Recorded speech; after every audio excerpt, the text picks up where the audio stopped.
नमस्कार साथियों, कैसे हैं आप सब। आशा करता हूं कि आप सभी बहुत अच्छे होंगे। ओनो स्टडी के ऑनलाइन प्लेटफॉर्म पे मैं के कौशल आपका हार्दिक स्वागत करता हूं।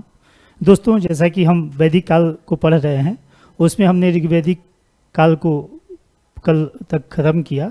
आज हम उत्तर वैदिक काल की शुरुआत करने जा रहे हैं और समापन भी करेंगे। तो दोस्तों, वैदिक काल से संदर्भित जितने भी फैक्ट्स थे, उसके जितने भी कंसेप्चुअल पार्ट्स थे, वो सारे हमने आपको इसके पिछले वाले क्लास में बताई हैं। आज हम उत्तर वैदिक काल से संदर्भित चीज़ों को देखेंगे। तो उससे संदर्भित अब उत्तर वैदिक काल, जब आइए देखते हैं सीधे उत्तर वैदिक काल। इसके कालखंड को देखें हम, तो उत्तर वैदिक का कालखंड कितना है? 1000 BC से 600 BC।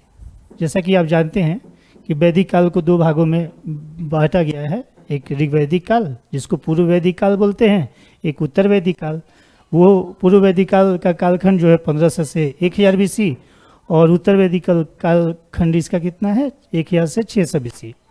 तो दोस्तों, अब हम इससे संदर्भित चीज़ों को देखते हैं। आपने पिछले क्लास में पढ़ा होगा कि उस समय कुछ चीज़ें जो थी वो बहुत तेज़ी से परिवर्तित हो रही हैं यहाँ पे आके उत्तर वैदिक काल में। और वो चीज़ें क्या हैं कि यहाँ पे आपने देखा होगा कि 1000 BC में 1000 BC में अतरंजी खेड़ा जगह है एटा में। अतरंजी खेड़ा जगह ये एटा में है। यहाँ से हमें लोहे का साक्ष्य प्राप्त होता है। तो लोहे का साक्ष्य प्राप्त होता है, तो इससे क्या फ़र्क आया? तो यही वो चीज़ है जिससे इसमें डायनेमिक चेंजेज आए हैं, और डायनेमिक चेंजेज हर एक स्तर पे आए हैं। लोहे का जो साक्ष्य मिला, तो जब लोहा की खोज कर ली गई तो मानवों ने इसका उपयोग हर एक स्तर पे किया। और सबसे ज़्यादा इसकी उपयोगिता कहाँ देखने को मिलती है हमें? ये कृषि के क्षेत्र में देखने को मिलती है। तो जैसा कि आपने ऋग्वैदिक काल में पशुपालन महत्वपूर्ण था, और यहाँ आके क्या हो गया कि लोहे के खोज से कृषि कार्य बड़े पैमाने पे शुरू हुआ। चूँकि ये लोहा मजबूत धातु है ना, तो मजबूत धातु लोहा है, तो उसका उपयोग जो है हम कृषि कार्यों में करने लगे। यहाँ पे सिंचाइयों की व्यवस्था, जो वहाँ पे आप देखते हैं कि सिंचाइयों की व्यवस्था के लिए नदी और तालाब वगैरह का जिक्र मिलता है। यहाँ आके अथर्ववेद में पहली बार नहर की चर्चा हमें प्राप्त होती है।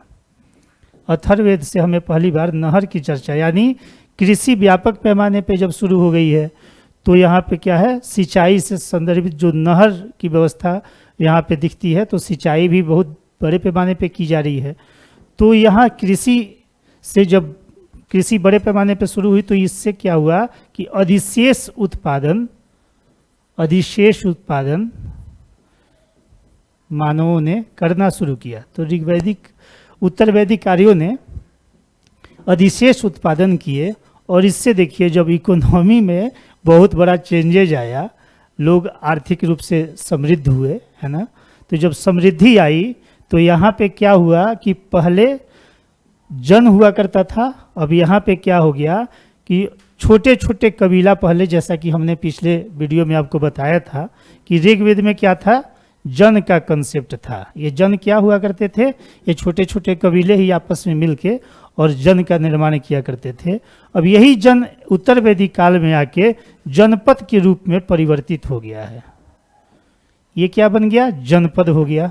ठीक है, अब देखिए ये जन से जनपद के तरफ ये अग्रसरण इसका हुआ है। उस सबके पीछे जो है सबसे बड़ा कारण जो आप देखिएगा वो क्या रहा है? आर्थिक कारण। आर्थिक कारण जो है ये सबसे बड़ा कारण रहा है। यही कारक जो है अन्य सभी क्षेत्रों को प्रभावित करता है, और वो भी रेडिकल रूप से और डायनेमिक रूप से, मतलब बहुत बड़े स्तर पे प्रभावित करता है। तो जब आर्थिक स्थिति इनकी सुदृढ़ हुई, उसका कारण क्या था? कृषि में अधिशेष उत्पादन हुआ, जिससे कि आर्थिक स्थिति जो है उनकी सुदृढ़ हुई। तो इससे क्या है कि सारे क्षेत्रों में, जैसा कि हमने बताया कि सारे क्षेत्रों में इसका प्रभाव पड़ा। ठीक है, तो ये राजनीतिक क्षेत्र में देखिए आप, राजनीतिक क्षेत्र में प्रभाव पड़ा, इसका जो है धार्मिक क्षेत्र पे प्रभाव पड़ा, इसका सामाजिक क्षेत्र पे प्रभाव पड़ा। ठीक है, तो सारे मतलब जो भी उसके मतलब सेक्टर्स थे, जो भी क्षेत्र थे, से इनके राजनीतिक जीवन में परिवर्तन कैसे आता है, तो ये हम देखते हैं। तो राजनीतिक जीवन में परिवर्तन यूँ आता है कि ये जो है, जैसा कि आपने पिछले वीडियो में देखा होगा कि राजा जो है वो एक कबीले का सरदार के रूप में था, जिसको राजन बोला जाता था वहाँ। यहाँ पे राजा की स्थिति जो है वो बहुत सुदृढ़ हुई है, राजा शक्तिशाली हुआ है। और राजा जो है इसलिए शक्तिशाली हुआ है कि टैक्स प्राप्त करने लगा है। और वो जहाँ पे हम ऋग्वैदिक काल में बलि की चर्चा जो देखते हैं, जो क्या हुआ करता था, एक स्वैच्छिक उपहार हुआ करता था। पिछले वीडियो में आपने देखा होगा कि ये बलि जो है वो स्वैच्छिक उपहार हुआ करता था। वही यहाँ उत्तर वैदिक काल में आके बलि क्या हो जाता है, तो ये एक कर बन जाता है, कर का रूप ले लेता है। यानी कहने का मतलब है कि कर जो दिए जाते हैं उसमें मतलब बाध्यता रहती है, आपको कर देने ही है, वहाँ बाध्यता नहीं थी। यहाँ पे राजा शक्तिशाली हुआ है, तो राजा के शक्तिशाली होने से कर का हस्तांतरण राजा की तरफ हुआ है। ठीक है, तो इससे क्या है, राजा की स्थिति सुदृढ़ हुई है। राजा यहाँ पे अपने राजत्व के सिद्धांतों का उपयोग करना शुरू कर देता है। ठीक है, इस यहीं पे आप देखेंगे कि राजा से संदर्भित जो रत्निनों की चर्चा हम वहाँ देखते हैं, यहाँ पे रत्निनों की संख्या भी बढ़ी है। रत्निनों की संख्या यहाँ पे जैसे 12 तक बढ़ गई है। आप देखेंगे वो उस समय के साहित्य में रत्निनों की संख्या भी ज़्यादा बताई गई है। तो रत्निनों की संख्या इसलिए बढ़ी कि राजा को शासन करना था, तो शासन करने के लिए मंत्रियों की आवश्यकता होती है, मतलब अधिकारियों की आवश्यकता होती है। तो इसलिए जो है आपको यहाँ पे 12 तरह के रत्निनों की चर्चा आपको देखने को मिलेगी। ठीक है दोस्तों, तो चलिए ये चीज़ें हमने देखी। अब हम आते हैं उत्तर वैदिक काल के। यहाँ तक आपने समझ लिया तो क्या चेंजेज आए, तो अतरंजी खेड़ा जगह से हमें जब लोहा की प्राप्ति होती है तो उसके उपयोग से हम आर्थिक स्थिति इनकी मजबूत होती है, और उसी का जो है उस प्रभाव जो है वो सारे क्षेत्रों पे पड़ता है। ठीक है, अब देखिए इसमें जो हमने बताया आपको कि जो रत्निन है, और रत्निन किसको कहते थे ये भी आप समझ लें। हालांकि इससे क्वेश्चन से कोई वास्ता नहीं है, लेकिन आपको समझाने के लिए मैं बता दूं कि जो रत्निन हुआ करते थे यही अधिकारी वर्ग हुआ करता था। तो रत्निन जो कान में कुंडल पहना करते थे उन्हीं को रत्निन, मतलब रत्निन जो हुआ करते थे वो कान में कुंडल पहना करते थे, तो उससे जो है वो उनका सूचक था कि हाँ ये जो है अधिकारी वर्ग से हैं। तो रत्निनों में आपने देखा होगा वहाँ पुरोहित की स्थिति अच्छी थी। यहाँ पे सबसे नंबर 1 स्थिति किसकी हो जाती है, सेनानी की। तो सेनानी जो है वो नंबर 1 अधिकारी यहाँ पे हो जाता है। तो रत्निन में सबसे नंबर 1 जो है वो सेनानी हो जाता है। सेनानी कौन है, ये सेना का संचालन करता है। तो यहाँ पे अभी भी देखिए ये बात ध्यान देने वाली है, अभी भी अस्थाई सेना नहीं है यहाँ। सेना जैसे आप किसी दूसरे जनपद से युद्ध की संभावना अगर है या युद्ध करने जा रहे हैं राजा, तो सेना को संचालन का जिम्मेवारी दिया जाता था कि सेनानी जो था वो मतलब नए नवयुवकों को, कबीले के नवयुवकों को भर्ती किया करता था, और वही जो है एक सेना का गठन किया जाता था, और वही सेनानी जो है उसका संचालन किया करता था। तो नंबर 1 पे सेनानी है। सेकेंड नंबर पे यहाँ पे जो है वो आ जाते हैं पुरोहित। पुरोहित आ जाते हैं सेकेंड नंबर पे। पुरोहित राजा के शासन संबंधी कार्यों में उनकी सहायता करते हैं, न्याय संदर्भी कार्यों में। हालांकि न्याय का सर्वोच्च अधिकारी यहाँ पे राजा हो गया है, जो चीज़ें वहाँ पे आपको देखने को नहीं मिलेंगी। वहाँ पे क्या है, सभा समिति की भी भूमिका हुआ करती थी न्याय में। तो ये चीज़ें यहाँ पे हैं। तो पुरोहित जो क्या किया करता था, तो राजा के शासन संचालन में इसकी सहायता किया करता था। अब कुछ चीज़ें देखें जो हमारे सभा समिति, विदथ और गण परिषद, जो 5 तरीके की संस्थाएं वहाँ पे आपने देखी थी, तो वो चीज़ें उससे संदर्भित तो आपको बताऊं मैं। तो विदथ जो है, विदथ, यहाँ पे विदथ की चर्चा इस समय के साहित्य में नहीं है। तो विदथ यहाँ पे विदथ का लोप हो जा रहा है। सभा समिति अभी भी है, लेकिन उनका अधिकार जो है, मतलब उनकी दबाव समूह के रूप में चूंकि ये कार्य किया करते थे, तो उनकी जो भूमिका है वो यहाँ पे बहुत कम हो गई है। राजा पे उनका कोई अधिकार अब रह नहीं गया है, तो राजा अपनी स्वतंत्र सत्ता यहाँ पे उपयोग करना शुरू करता है। ठीक है, उसी तरह गण और परिषद में देखेंगे तो परिषद चूंकि हमने बताया थे जनजातीय सैन्य शक्ति हुआ करती थी, उससे संदर्भित जो परिषद हुआ करता था वो जनजातीय सैन्य संचालन किया करता था।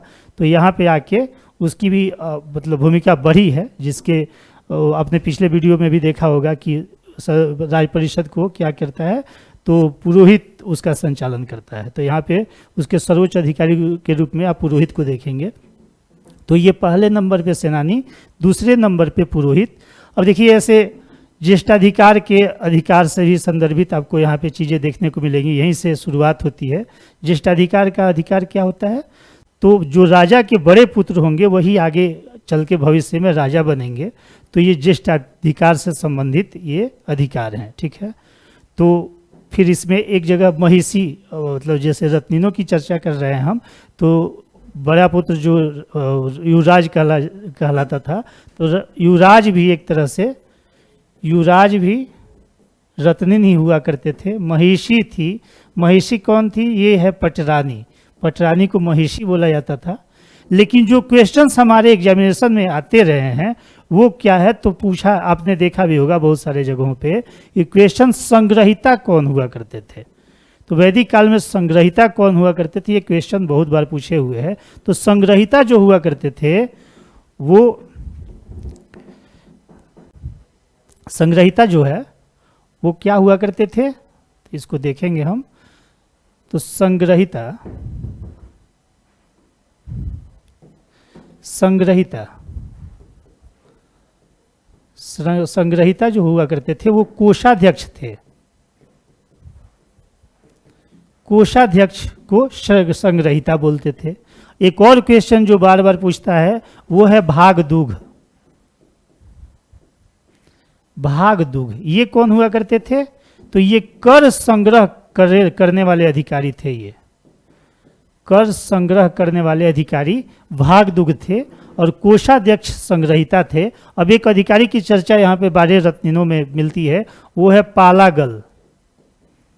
तो ये पालागल कौन हुआ करते थे, वन अधिकारी हुआ करते थे।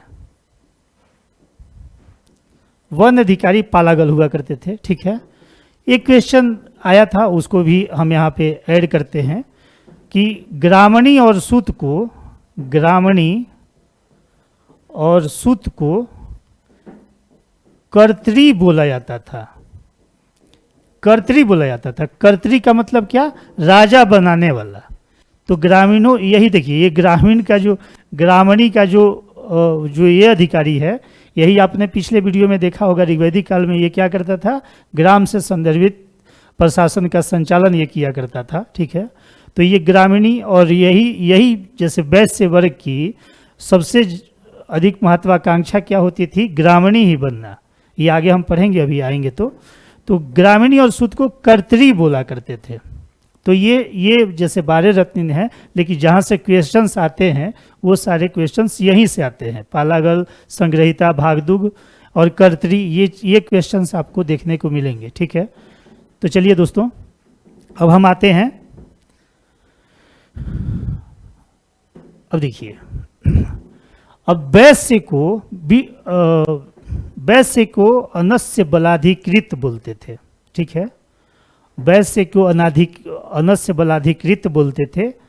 ये क्यों बोलते थे कि 4 वर्ण जो थे, 4 वर्ण जो आपने देखा है, ये 4 वर्ण की जो संकल्पना यहाँ पे ऋग्वैदिक काल में जो कर्म पे आधारित वर्ण हुआ करते थे, तो यहाँ पे वर्णाश्रम व्यवस्था आपको देखने को मिलेगा। मतलब वहाँ पे जो कर्म के अनुसार वर्ण हुआ करते थे, यहाँ पे वर्ण जो है वो रिजिडिटी के तरफ बढ़ जाता है। मतलब आप जिस वर्ण में हैं उसी वर्ण में आप रहेंगे। यहाँ पे कर्म की जो वहाँ पे भूमिका रही थी वर्ण को बदलने में, वो चीज़ें यहाँ खत्म हो गई हैं। तो यहाँ पे वर्णाश्रम व्यवस्था आप देखते हैं। वर्णाश्रम व्यवस्था में अगर आप जिस वर्ण में शामिल हैं उसी वर्ण के अब रहेंगे आप। जो वर्णाश्रम 4 वर्ण की चर्चा जो हम ऋग्वेद के 10वें मंडल के पुरुष सूक्त में देखते हैं, और हमने पिछले बार आपको बताया ही था कि कर्म पे ही आधारित वर्ण हुआ करते थे। तभी तो 9वें मंडल में एक व्यक्ति कहता है कि मैं कवि हूँ और मेरी माँ जो है आटा मतलब पीसने वाली है। तो ये सारी चीज़ें जो हैं आपने वहाँ देखा था। तो इसका मतलब क्या हुआ कि कर्म पे आधारित वर्ण हुआ करते थे। लेकिन यहाँ पे क्या है कि यहाँ पे वर्णाश्रम व्यवस्था पूरे तरीके से एग्जिस्ट कर रही है। अब देखिए, एक शब्द आप देखेंगे, ये है विषमत्ता। ये क्वेश्चन पूछा हुआ है, तो विषमत्ता कौन थे? तो विषमत्ता राजा को बोलते थे। राजा को क्या बोला जाता था? विषमत्ता। ठीक है, तो विषमत्ता क्यों बोला जाता था? जैसे ऐसे तो आपने बता दिया कि विषमत्ता बोला जाता था, कि क्यों बोला जाता था? इसलिए कि राजा जो है वैश्य वर्ण से क्या लिया करता था? कर लिया करता था। तो चूंकि चारों वर्णों में एक ही वर्ण ऐसा था जो कर का अधिकारी था, मतलब कर देने का अधिकारी था, उसकी जो भूमिका थी वो कर देने में थी, वो है वैश्य वर्ण। ये वैश्य जो वर्ण है यही कर दिया करता था, इसीलिए उसको अनस्य बलाधिकृत भी बोला गया है उस समय के साहित्य में। ठीक है, तो ये चीज़ें भी आपने समझ ली। अब देखिए, इस समय क्या है कि यज्ञ की भूमिका बहुत ज़्यादा बढ़ चुकी है। यज्ञ जो है, यज्ञ, याज्ञिक कर्मकांड, धार्मिक अनुष्ठान, ये सारी चीज़ें यहाँ बढ़ गई हैं। उसके पीछे भी क्या कारण है? आर्थिक समृद्धि आई है। अब जब आपके पास भी जब पैसे ज़्यादा होते हैं तो आप उसके किसी न किसी अन्य कार्यों में वो पैसा जो है वो इन्वेस्ट करते ही हैं। तो बहुत सारे लोगों के शौक जो होते हैं, जैसे कोई गाड़ी खरीद लिया, कोई इक्विपमेंट ले लिया, महंगे महंगे इक्विपमेंट, जो शौक उन्होंने पाल रखे हैं पहले से, वो सारी चीज़ें जो हैं वो अपने शौक को पूरा किया करते हैं। कुछ वर्ग ऐसा होता है जो धार्मिक अनुष्ठान भी कराया करता है। तो वो चीज़ें किसकी सूचक हैं? आपके पास में जब मतलब आर्थिक स्थिति आपकी अच्छी है, आपके पास जो पैसे हैं वो आपकी ज़रूरत की से ज़्यादा हैं, तो उन चीज़ों का यूज आप अन्य कार्यों में करते ही हैं। तो ये चीज़ें जो हैं यहाँ पे आर्थिक स्थिति इनकी सुदृढ़ हुई है, तो इसलिए जो है आपको याज्ञिक कर्मकांड से संदर्भित इस समय, जैसे आप यजुर्वेद में देखेंगे तो उसमें बहुत ज़्यादा याज्ञिक कर्मकांड और धार्मिक अनुष्ठान वगैरह से संदर्भित आपको बहुत सारे श्लोक मिलेंगे वहाँ पे। तो इसलिए उसका कारण भी हमने बताया कि क्यों ऐसा हो रहा है। तो यहाँ पे याज्ञिक कर्मकांड, तो याज्ञिक कर्मकांड में राजा से संदर्भित कुछ यज्ञ की चर्चा है।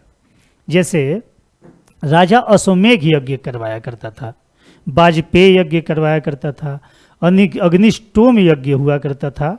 उसी तरीके से आप देखेंगे तो कौन कौन से हुआ? हाँ, अग्निष्टोम, वाजपेय, श्रोत्रामणि यज्ञ हुआ करता था। तो अश्वमेघ यज्ञ किसका सूचक है? ये भी क्वेश्चंस बनता है। अश्वमेघ यज्ञ जो है ये राजा के शक्ति प्रदर्शन से, अश्वमेघ यज्ञ ये जो है राजा की शक्ति प्रदर्शन से संदर्भित था। और अश्वमेघ यज्ञ का उदाहरण आप देख सकते हैं रामायण में। लव कुश का प्रकरण आप देखें, जब राजा मतलब श्री राम के यहाँ से जब घोड़ा छूटता है तो घोड़े का ही प्रयोग किया जाता था यहाँ पे। तो ये माना जाता था कि हमारा घोड़ा जहाँ तक, जिस एरिया तक चला जाए और बिना रोक टोक मतलब बिना किसी विरोध के चला जाए, उतना दूर का एरिया हमारे राज्य के अंतर्गत आएगा। तो आपने अगर कभी रामायण देखा होगा, हालांकि सभी ने देखा ही है किसी न किसी स्तर पे, तो वो चीज़ें जो हैं आप अश्वमेघ यज्ञ वहाँ से आपको रिलेट कर सकते हैं। अब देखिए, एक यज्ञ हुआ करता था वाजपेय यज्ञ। वाजपेय यज्ञ क्या हुआ करता था? ये राज्याभिषेक से संदर्भित हुआ करता था। राजा के राज्याभिषेक से संदर्भित ये यज्ञ हुआ करता था।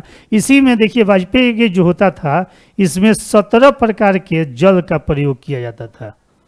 17 प्रकार के जल, मतलब 17 प्रकार के नदियों के जल का प्रयोग अश्वमेघ वाजपेय यज्ञ में किया जाता था। ठीक है, तो ये सारे यज्ञ हुए। तो यज्ञ से संदर्भित क्वेश्चन चूँकि पूछते हैं, और ये मतलब ऐसे ही पूछ देते हैं कि अश्वमेघ यज्ञ जो है वो किससे संदर्भित है। 4 ऑप्शन दे देंगे जिसमें इसकी साम्यता किससे दर्शाई जाएगी? राजा के द्वारा शक्ति प्रदर्शन के द्वारा ये चीज़ें अस्मग यज्ञ के अंतर्गत आती हैं। अब हम देखते हैं आगे, तो कर की दर जो हुआ करती थी, तो कर की दर कितनी हुआ करती थी, तो कर के दर से संदर्भित 1/6, 1/6, ये 1/6 कर की दर हुआ करती थी। जो मतलब वैश्य समाज जो है वो राजा को जो दिया करता था कर, वो कर कितना था, उसकी दर कितनी थी, 1/6 थी। अब देखिए ब्राह्मणों से संदर्भित कुछ चीज़ों को आप जान लें। तो ब्राह्मणों से संदर्भित कुछ चीज़ों को आप देखिएगा तो अथर्ववेद में ये कहा गया है कि श्रेष्ठता किसकी थी, ब्राह्मणों की थी, लेकिन शक्ति में सबसे ज़्यादा कौन था, क्षत्रिय वर्ण। तो क्षत्रिय जो है वो संघर्ष कर रहा है ब्राह्मणों से मतलब शक्ति में आगे निकलने का, इसकी भी चर्चा आपको देखने को मिलेगी। अब देखिए कुछ चीज़ें दंड से के प्रावधान यहाँ पे देख लीजिए। तो सबसे बड़ा दंड जो हुआ करता था वो गोवध हुआ करता था। अगर आपसे ये क्वेश्चंस आए एग्जामिनेशन में कि वैदिक काल में सबसे बड़ा दंड किया कि जो मतलब दंड जो का प्रावधान था वो किससे संदर्भित था, तो वो था गोवध से। तो गोवध अगर आप करते हैं तो सीधे आपको मृत्यु दंड दिए जाएंगे। उसमें एक अपवाद था, अपवाद ये था कि जब आप यज्ञ के रूप में गाय की बलि देते हैं तो वो जो है अपवाद है, उसमें किसी को कोई दंड नहीं मिलेगा। लेकिन सबसे बड़ा जो अपराध था वो था गोवध का अपराध, ठीक है। अब उसमें भी एक चीज़ है, ब्राह्मण को नहीं दिया जाता था मृत्यु दंड। ये भी एक है कि ब्राह्मण जो है इससे विरक्त थे, तो ब्राह्मणों को मृत्यु दंड की सज़ा नहीं दी जाती थी। उसी तरीके से देखें, अभी हमने आपको बताया कि अस्थाई सेना का अभी भी अभाव है, अस्थाई सेना अभी भी नहीं है। राजा जो है अपने युद्ध के समय कबीलों के नवयुवकों की भर्ती करवाया करता था और अपने बंधु बांधवों के साथ में जो भी उनके जो भी रिश्तेदार हैं, उनके भाई भतीजा हैं, उनके साथ बैठ के और एक थाली में खाना खाया करता था, और वही जो है वो युद्ध में जाने का सूचक हुआ करता था। तो ये चीज़ें जो हैं ये कहानी है। तो ये अब देखिए वो दंड के लिए जैसे मान ले कोई व्यक्ति है, वो उसने कोई अपराध कर दिया है, तो उसके लिए उसकी परीक्षा ली जाती थी कि आपने अपराध किया है या नहीं। तो उसमें परीक्षा क्या क्या होती थी, तो जल परीक्षा हुआ करती थी, अग्नि परीक्षा हुआ करती थी। आप देखेंगे सीता माता का जब आती हैं, मतलब राम जी जब उनको लेके आते हैं अयोध्या में जब आती है तो उनकी अग्नि परीक्षा ली जाती है। हालांकि उसके पहले में बहुत सारे प्रकरण होते हैं, लेकिन उनको भी अग्नि परीक्षा से गुजरना पड़ा है, ठीक है। तो ये चीज़ें जो हैं वो वैदिक साहित्य में ही वर्णित हैं और इसके प्रभाव उसके समय के समाज पे पड़ता रहा है और उसकी परिणति जो है हम साहित्य में देखते रहे हैं। तो ये चीज़ हो गया। अब देखिए अब कुछ इसको करते हैं। अब देखिए आर्थिक स्थिति बदली, जनपद का दौर आया है ना। तो जनपद के दौर में बहुत सारे कबीलों ने मिलके अपने अपने जनपद का निर्माण किया। तो कुछ कबीलों ने जनपद का जो निर्माण किया तो अलग अलग दिशाओं के राजा को अलग अलग नाम दिया गया। तो आप देखिए ये नॉर्थ हो गया, ये साउथ हो गया, ईस्ट वेस्ट, ठीक है। यहाँ के राजा को, नॉर्थ के राजा को विराट बोलते थे, यहाँ के राजा को स्वराट बोलते थे, स्वराट बोलते थे, स्वराट। साउथ में भोज बोलते थे और ईस्ट में क्या बोला करते थे, सम्राट। ये क्वेश्चन बहुत महत्वपूर्ण है, इसको आप देख लें। नॉर्थ में जो जनपद के राजा हुआ करते थे उनको बोलते थे विराट, भोज बोला करते थे साउथ में। उसी तरीके से पश्चिम के राजा को बोला करते थे स्वराट और ईस्ट मतलब पूर्व के राजा को सम्राट बोला करते थे। इसको आप नोट डाउन कर लेंगे, ये क्वेश्चंस आते रहता है, ठीक है। अब चलिए हम देखते हैं, अब इसमें कुछ महिलाओं की चर्चा आप देखेंगे। तो ये उसके पहले आप देख लें कि कुछ राजाओं को जो प्रसिद्ध राजा हुआ करते थे वो कौन कौन से थे। तो जैसे कैकेय के अश्वपति, कैकेय जनपद के यहाँ अश्वपति राजा की चर्चा है, ये मिलाने में दे देता है, ठीक है। इसी तरीके से पंचाल का प्रवाहन जवाली, इसकी चर्चा हम उस समय के साहित्य में देखते हैं। मतलब ये प्रसिद्ध राजा हुआ करते थे, ठीक है। उसी तरीके से आप देखेंगे विदेह का राजा जनक, आपने सुना ही होगा, राजा जनक की चर्चा हमें मिलती है। तो ये कुछ बहुत ही प्रसिद्ध शासक रहे हैं, मतलब राजा रहे हैं जो जनपदों के। तो कह के अशोपति, पंचाल के प्रवाहन जवाली, विदेह के राजा जनक, तो ये सारे जो है उसकी चर्चा, प्रसिद्ध राजाओं की चर्चा हमें देखने को मिलती है। एक शतपथ ब्राह्मण में हमें ये देखने को मिलता है, शतपथ ब्राह्मण में ये देखने को मिलता है हमें कि राजा जनक ने एक गोष्ठी का आयोजन किया जिसमें सारे उस समय के विद्वान ब्राह्मणों को बुलाया, और राजा जनक जो है उसमें विजयी, मतलब उनसे शास्त्रार्थ में ये विजयी होते हैं। तो ये चीज़ें कहाँ हमें दी गई हैं, ये शतपथ ब्राह्मण में दी गई हैं। तो चलिए हम लोगों ने देख लिया, ये राजनीतिक व्यवस्था हम लोगों ने देखी इसकी। अब हम आते हैं इसके सामाजिक व्यवस्था में। तो सामाजिक व्यवस्था में अभी हमने आपको बताया कि वर्णाश्रम व्यवस्था जो है वो यहाँ पे वर्णाश्रम व्यवस्था रिजिडिटी की तरफ बढ़ चुकी है। यहाँ पे वो देखिएगा तो 17 तरीके के पुरोहितों की चर्चा यहाँ पे आपको देखने को मिलेगी, जो हमने अभी बताया, सेनानी, पुरोहित वगैरह।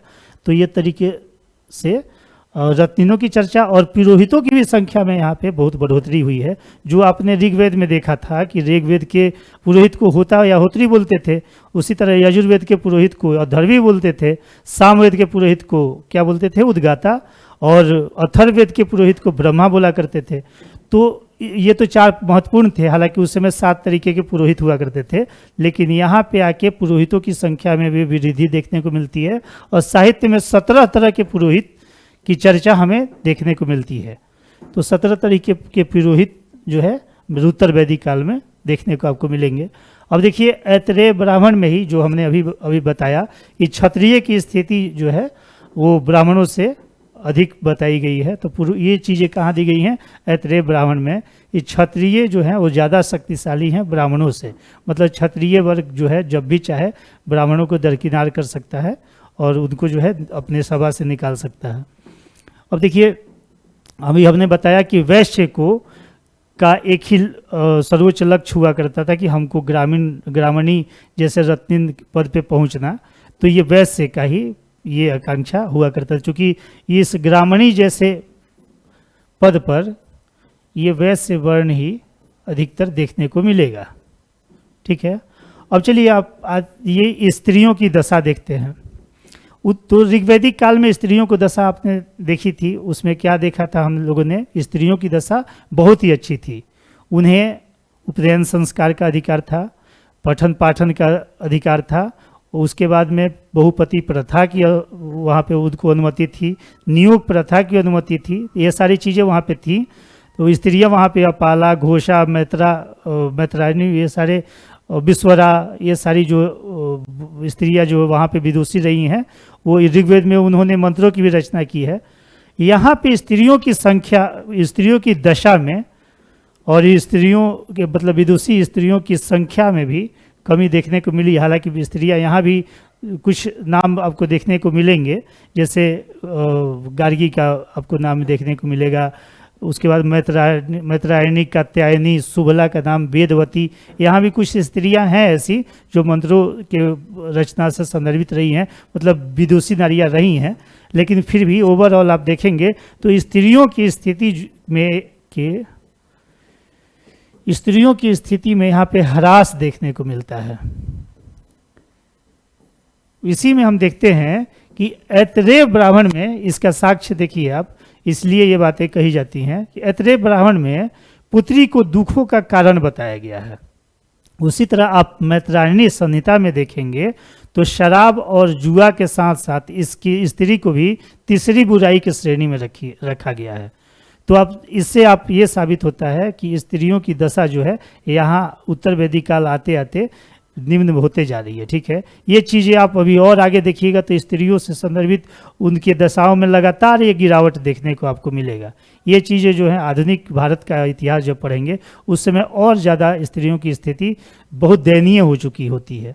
तो ये जो है धीरे धीरे ह्रास ही होता है। तो अब एक क्वेश्चन पूछता है कि स्त्रियों की दशा सबसे अच्छे किस काल में थी। स्त्रियों की दशा से संदर्भित एक क्वेश्चन आपको पूछते रहा है कि सबसे अच्छी स्थिति इनकी किस में थी, तो नो डाउट आप जो है इसे ऋग्वैदिक काल मारेंगे। ऋग्वैदिक काल में स्त्रियों की दशा सबसे अच्छे स्थिति में रही है। यहाँ देखिए याज्ञवल्क्य और गार्गी का संवाद आप देखेंगे शतपथ ब्राह्मण में जो है, उसमें ये भी इंगित करती हैं चीज़ें। याज्ञवल्क्य जब गार्गी इनके प्रश्नों का जवाब देने लगती है और इनसे क्वेश्चंस करने लगती है, तो याज्ञवल्क्य क्या करते हैं कि उसको डांट के चुप करा देते हैं, कहते हैं कि तुम्हारा सर फोड़ देंगे हम।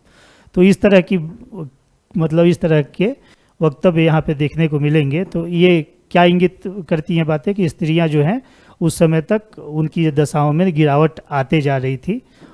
फिर भी कुछ स्त्रियाँ जो अभी हमने आपको नाम बताया, जैसे गार्गी हैं, सुबला हैं, उसी तरह वेदवती हैं, और मैत्रेयी और कात्यायनी, ये तो दोनों याज्ञवल्क्य की मतलब पत्नियां ही हैं। कौन कौन है? मैत्रेयी और कात्यायनी।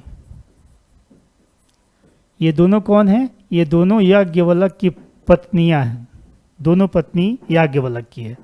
अब देखिए यहाँ पे गोत्र प्रथा का प्रचलन हो गया। अब आप समझें गोत्र प्रथा क्या होता है।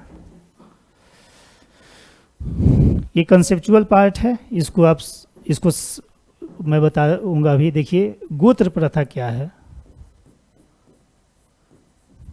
तो सबसे पहले ये जाने आप कि गोत्र का मतलब, गोत्र की उत्पत्ति जो होती है वो गोष्ठ शब्द से होती है। संस्कृत का शब्द है गोष्ठ। ये गोत्र की उत्पत्ति गोष्ठ शब्द से हुई है। गोष्ठ का मतलब ये होता है जैसे एक ही कबीला की गायें जहाँ पे बांधी जाती थी वो जगह वो गोष्ठ और यही चीज कहलाती थी। और यही चीज़ें जो हैं आगे चल के उत्तर वैदिक काल में एक कुल के जितने भी पुरुष सदस्य या जो भी मतलब परिवार, जैसे आप आज देखते हैं कि एक ही परिवार से बहुत सारे परिवार अलग अलग होते हैं, तो एक ही कुल के जितने भी पुरुष सदस्य हुआ करते थे या महिलाएं, तो वो चीज़ें जो हैं वो गोत्र प्रथा के अंतर्गत, वो जैसे एक गोत्र के अंतर्गत वो आया करते थे। और दूसरी बात ये देखें आप कि जैसे कोई एक गोत्र है पहला और ये दूसरा गोत्र दूसरे तरीके का है, तो ये दोनों में अगर ये सेम है, जब सेम रहेगा तो इसमें विवाह संबंध नहीं होगा। मतलब जैसे कोई पुरुष है और कोई महिला है, एक ही गोत्र की हैं, तो यहाँ पे सेम अगर हैं गोत्र से तो उनका विवाह नहीं होगा, लेकिन अलग अलग गोत्र से हैं तभी विवाह संभव था। तो गोत्र व्यवस्था प्रथा यहाँ पे प्रचलित हो गई। ठीक है। अब आप देखिए आश्रम व्यवस्था। अब हम आश्रम व्यवस्था पे आते हैं। ऋग्वैदिक काल में पहली बार हमें आश्रम व्यवस्था देखने को मिलता है। आश्रम व्यवस्था तो ये उत्तर वैदिक काल में पहली बार इसकी चर्चा हमें देखने को मिलती है। तो उत्तर वैदिक काल में भी जैसे 4 तरह के आश्रम हुआ करते हैं, लेकिन 3 ही तरह के आश्रम उत्तर वैदिक कालीन साहित्यों में हमें देखने को मिलेगी, जिसमें कि कौन से? ब्रह्मचर्य, गृहस्थ, वानप्रस्थ और संन्यास। ये 4 तरह के आश्रम हैं, जिनमें उत्तर वैदिक कालीन साहित्य में ये आपको उत्तर वैदिक काल में ये 3 तरीके के आश्रम देखने को मिलेंगे, ब्रह्मचर्य, गृहस्थ और वानप्रस्थ। संन्यास, ये चारों आश्रम से संदर्भित एक ही साहित्यिक स्रोत है जो देता है। वो क्या है? जवालोपनिषद। ये उपनिषद का भाग है जवालोपनिषद। ये क्वेश्चन बहुत महत्वपूर्ण है, ये क्वेश्चन आता रहा है। तो जवालोपनिषद में ये चारों की चर्चा एक साथ है, मतलब 4 तरीके के की आश्रम व्यवस्था की चर्चा जवालोपनिषद में है। अब ये देखिए, आप इसको समझ लीजिए, ब्रह्मचर्य क्या था, तो इसको कैटेगराइज्ड किया गया था। तो 0 से 25 वर्ष इसका काल निर्धारित किया गया था। जैसे कोई भी बच्चा जन्म लेता है तो 0 से 25 साल में वो ब्रह्मचर्य का पालन करेगा, और मतलब कोई भी जो भी उस समय के वेद वगैरह हुआ करते थे उसकी शिक्षा प्राप्त करेगा। उसके बाद गृहस्थ आश्रम की बारी आती है, मतलब आप शादी वगैरह कर लें तो वो जो है 25 से 50 साल का, 25 से 50 वर्ष का ये काल हुआ करता था गृहस्थ आश्रम। उसी तरह वानप्रस्थ जो है 25-25 साल जुड़ जाती है इसमें, 50 से 75 साल, 50 से 75 वर्ष वानप्रस्थ, और संन्यास जो है वो 75 वर्ष से 100 वर्ष या उससे आगे, जब तक आप मतलब मृत्यु को नहीं प्राप्त हो जाते हैं। तो ये चीज़ें जो है ये कैटेगराइज की गई हैं कि कितने से कितने वर्ष में आप जो है इस आश्रम की मतलब व्यवस्था के अंतर्गत आप ब्रह्मचर्य में जैसे कैसे 0 से 25 वर्ष, तो ये चीज़ें आपको।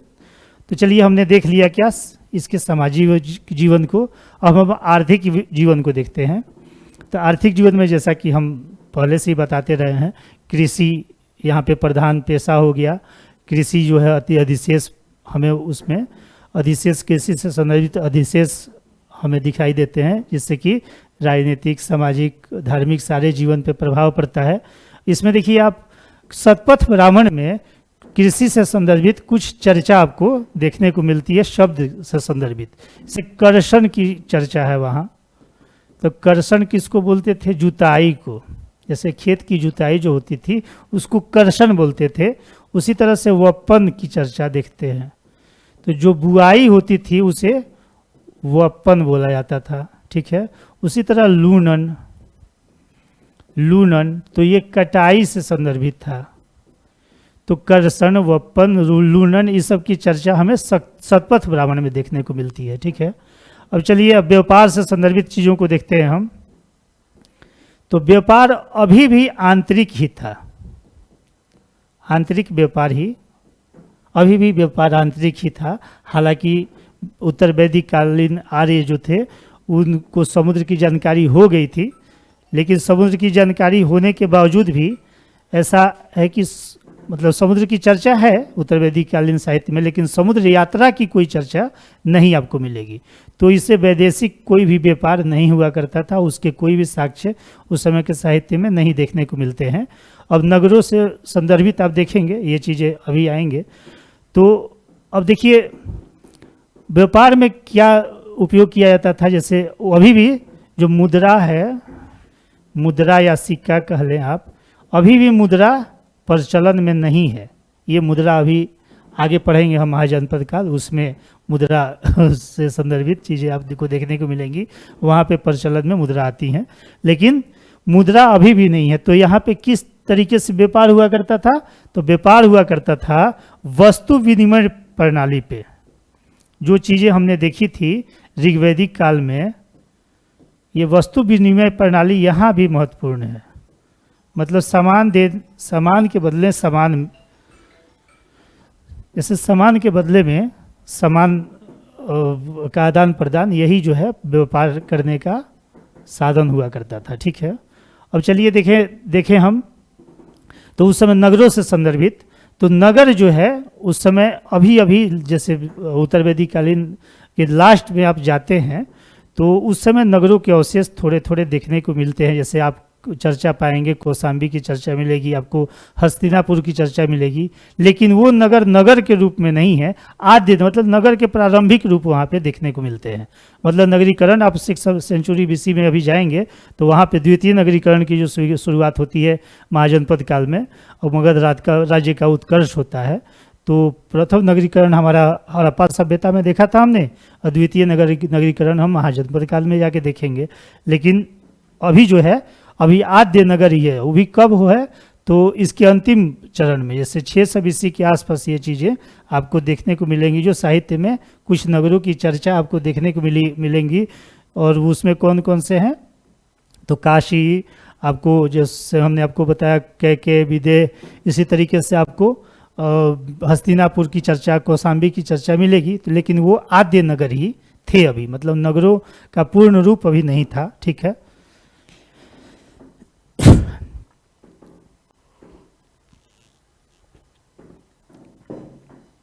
सॉरी। चलिए अब कुछ धातुओं की चर्चा यहाँ पे, नई धातुएं जुड़ रही हैं। जैसे लोहा को हम कृष्ण अयस, लोहा जो है साहित्य में कृष्ण अयस,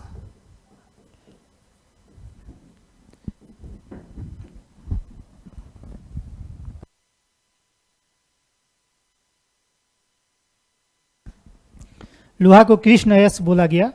उसी तरीके से तांबा, तांबा को लोहित अयस बोला गया है। तांबा तो पहले से ही चल रहा था, यहाँ पे लोहा जुड़ा है, इसको कृष्ण अयस की संज्ञा दी गई है साहित्यों में, ठीक है।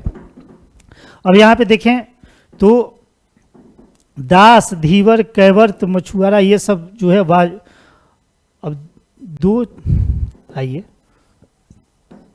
उद्योग से संदर्भित चीज़ों को देखते हैं। व्यापार तो हमने देख लिया, आंतरिक व्यापार ही था। उद्योग क्या था? तो उद्योग जो हुआ करते थे, तो उद्योग की जो सूची दी गई है, मतलब कौन कौन से उद्योग थे, तो वो सूची किस में दी गई है? वाजसनेयी संहिता और तैत्तरीय ब्राह्मण में। वाजसनेयी संहिता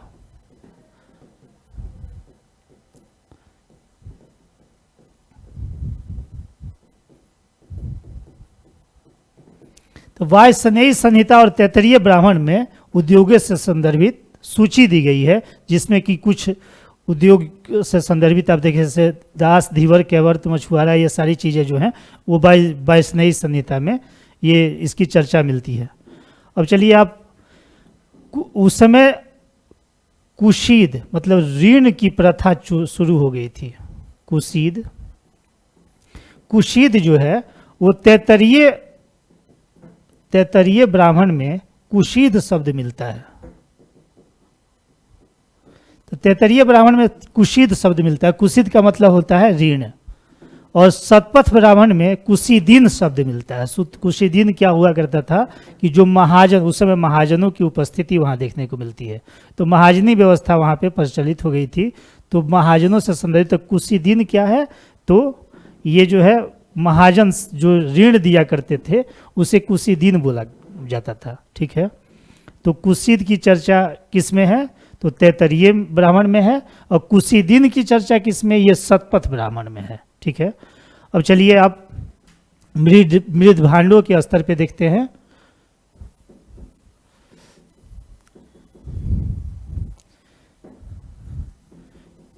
तो मृद भांड, तीन तरीके के मृद भांड मुख्यतः थे। काली पॉलिशदार मृद भांड, लाल मृद भांड और चित्रित धूसर।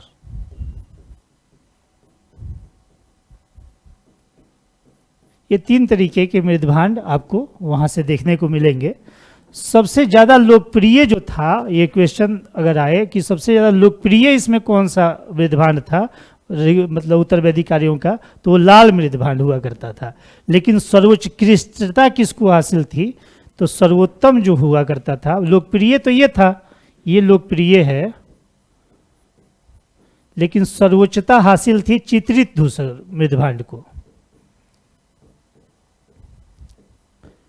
इसे सर्वोच्चता हासिल थी, ठीक है। तो ये हमने देख लिया आपको। अब हम आगे आते हैं और सीधे धार्मिक जीवन पे चलते हैं। तो धार्मिक जीवन में जैसे आपने ऋग्वेद में देखा था कि इंद्र जो थे, इंद्र देवता का महत्व सबसे ज़्यादा था, मतलब इंद्र सबसे महत्वपूर्ण देव वहाँ हुआ करते थे।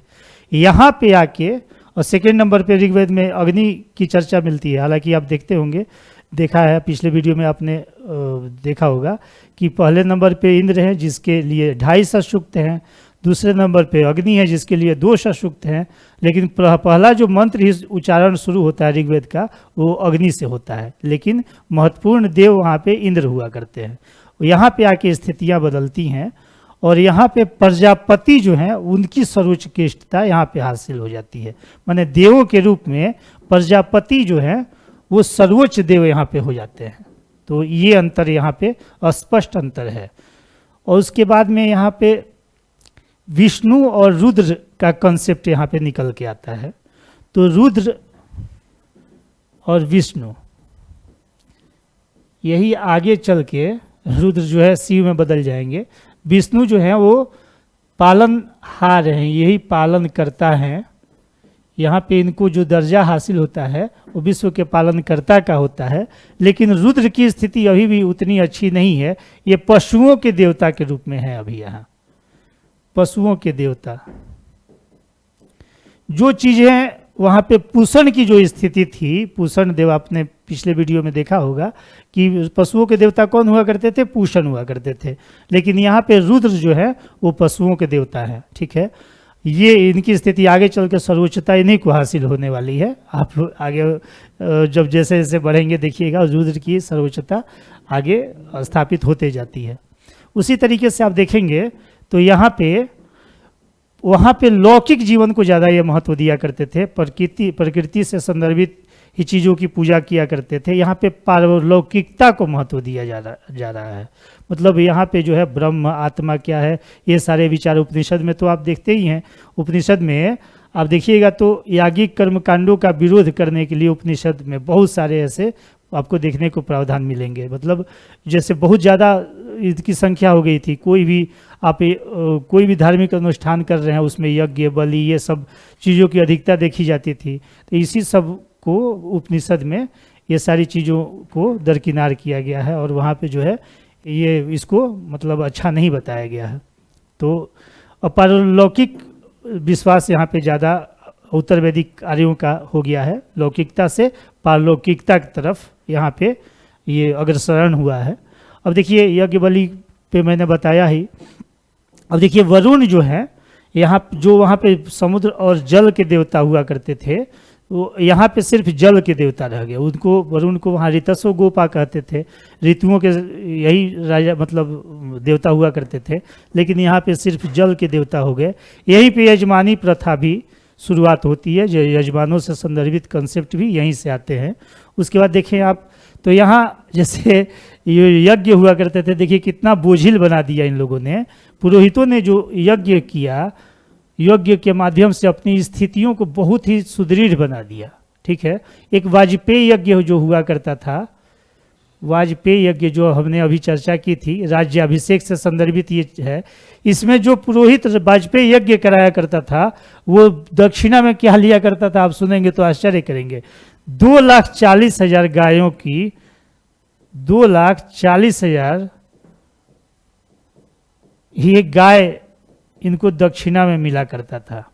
किनको? जो वाजपेयी यज्ञ करवाते थे पुरोहित उनको। अब आप समझ सकते हैं कोई भी छोटा मोटा राजा ये यज्ञ करवा सकता है? नहीं करवा सकता। तो वाजपेयी यज्ञ में 2,40,000 गायों की सूचना हमें वैदिक साहित्यों से मिलती है। उसी तरीके से आप देखें ब्राह्मणों ने क्या किया, एक और यहीं से तो दान दक्षिणा वगैरह सबकी शुरुआत होती है। और ये चीज़ें जो है आज तक भी आप देखेंगे तो ये आज भी दिखेंगी समाज में, आज भी दान का दक्षिणा का और ये सारा महत्व आज भी है।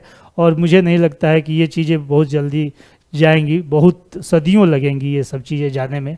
हालांकि उधर मनुष्य जो है थोड़ा सा इन सब चीज़ों से अपने आप को बौद्धिक स्तर पे इससे छुटकारा पा रहा है, लेकिन फिर भी अभी ये चीज़ें जाने वाली नहीं है समाज से। तो फिर देखिए आप इसमें पुरोहितों ने क्या कहा,